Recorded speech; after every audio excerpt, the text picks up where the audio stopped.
आपल्या या देशामध्ये जेव्हा क्रांती झाली तेव्हा इन्कलाब जिंदाबादचा नारा देणारे हसरत मुआनी हे मुसलमान समाजाचे होते.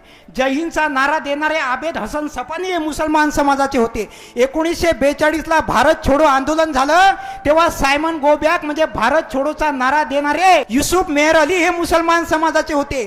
तुम्ही ज्या देशामध्ये राहता त्या देशाचा तिरंगा सुरैया तय्यबजी नावाच्या मुस्लिम महिलेने तयार केला आहे.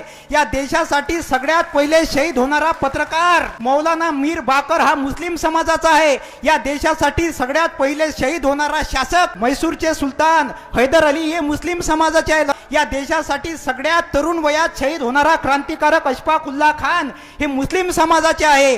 डॉक्टर बाबासाहेब आंबेडकरांनी 14 तळ्याचा सत्याग्रह केला तर जागा देणारे व्यक्ती हे मुस्लिम समाजाचे होते.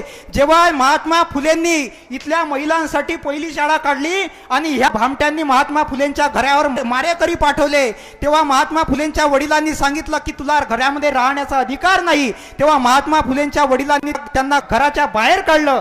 तेव्हा महात्मा फुलेंना राहण्यासाठी जागा देणारे उस्मान शेख हे मुसलमान समाजाचे होते. छत्रपती शिवाजी महाराजांचे गुरु याकूत बाबा हे मुसलमान समाजाचे होते. छत्रपती शिवाजी महाराजांचे वडील शहाजी आणि त्यांचे काका शरीफजी यांचं नाव हे शाह शरीफ नावाच्या दर्ग्यावरून ठेवण्यात आलेलं आहे. लक्षात ठेवा, राक्षसों की बस्ती में प्यार बेसहारा है, मंदिर और मस्जिद का रिश्ता कितना प्यारा है, जब जब मुसीबत आई तब दोनों को पुकारा है, राम भी हमारा है, रहीम भी हमारा है.